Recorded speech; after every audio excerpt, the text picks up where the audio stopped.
If you have ADHD, you might know this day all too well. You wake up exhausted, forget to drink water, scroll your phone for just 5 minutes, and suddenly it's 2 p.m. The shower didn't happen, the sink is full, emails are untouched, and now you feel too ashamed to even start. And yet, if someone you love needed help, you'd be there immediately. So why is it so easy to care for everyone else, and so hard to care for yourself when you have ADHD? Today we're going to break that down, not with judgment, but with neuroscience, compassion, and some ADHD-friendly ways to make self-care actually doable. Hi, this is the Savant Care channel. We're a mental health clinic serving patients across California, Texas, and several other U.S. states with psychiatry, therapy, and ongoing support, all designed to feel less overwhelming and more human. If you're new here, we talk honestly about mental health, medication, therapy, and the messy, real-life side of healing. Quick disclaimer, this video is for education, not personal medical advice. ADHD looks different for everyone. If anything here feels close to home, talk to a licensed clinician who knows your history. All right, let's start with the biggest myth. When people say self-care, they often imagine candles, yoga, or some perfectly aesthetic morning routine. In real life, self-care is stuff like showering, eating actual meals, paying bills on time, sleeping before 2 a.m., answering messages before relationships fall apart.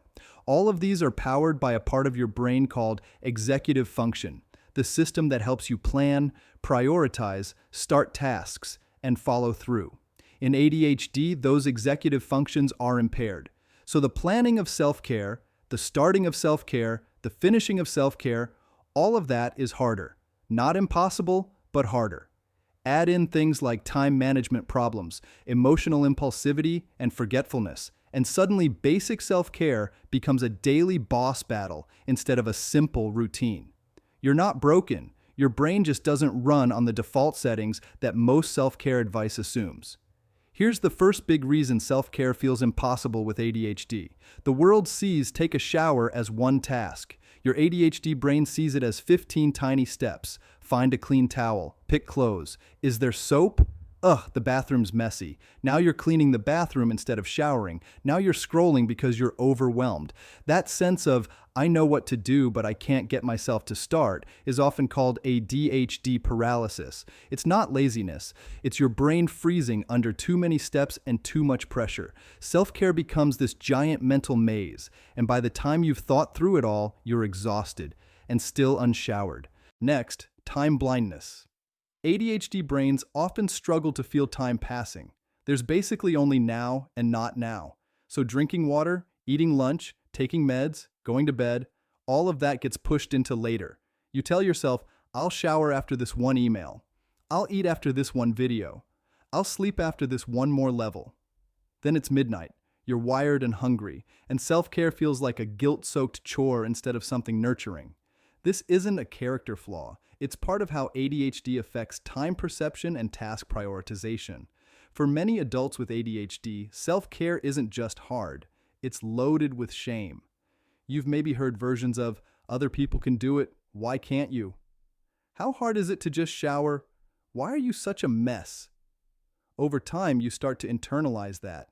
ADHD also often comes with rejection sensitivity, feeling criticism more intensely, even when it's subtle or imagined. So every unwashed dish or missed appointment feels like proof that you're failing at life. What happens when you feel like you don't deserve care?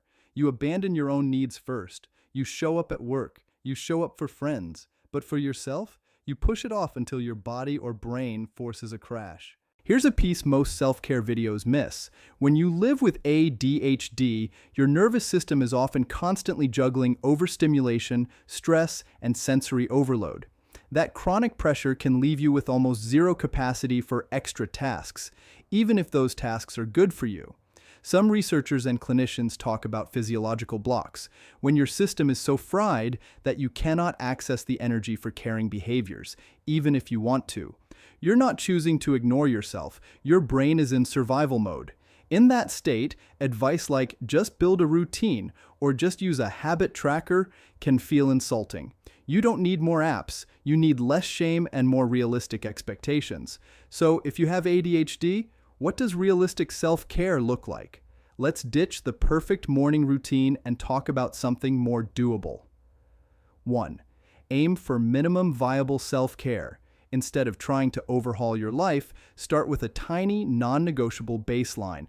Brush teeth once a day, drink water with your meds, do a 2-minute body stretch before bed. That's it. That's your floor. If you do more, amazing. If not, you still win the day because the floor is realistic for your brain and energy. 2. Make self-care visible and frictionless. ADHD brains respond better to visual cues and low friction. Keep a toothbrush in the shower. Put a full water bottle on your nightstand before bed. Lay out tomorrow's clothes on a chair, not buried in a drawer. Think of it like designing your home to auto-suggest self-care instead of relying on your memory or willpower, which ADHD makes unreliable. 3. Borrow other people's structure, body doubling. Self-care is easier with someone than alone. That might look like body doubling on Zoom while you both clean your rooms.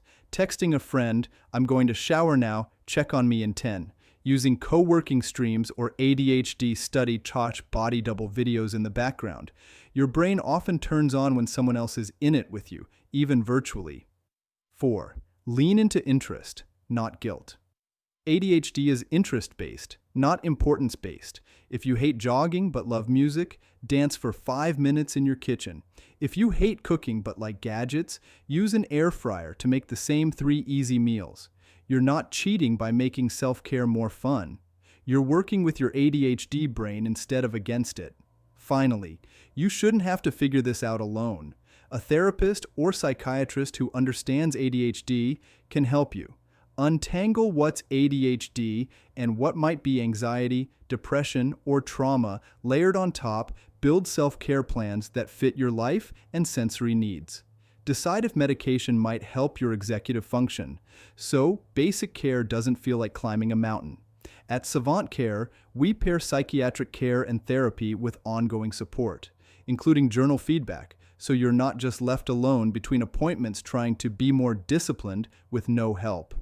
If you're in one of the states we serve and want to explore care with us, you can schedule a free brief consultation call using the link in the description. If self-care feels impossible with ADHD, you're not failing. You're living in a world that wasn't designed for your brain. Drop a "that's me" in the comments if this hit home, and tell us what's one tiny self-care habit you'd like to make easier. If you found this helpful, hit like, subscribe, and share this with someone who thinks they're just lazy when their brain is actually overwhelmed. And if you're ready for support from a real clinical team that gets ADHD, check out the links below to learn more about Savant Care and our services.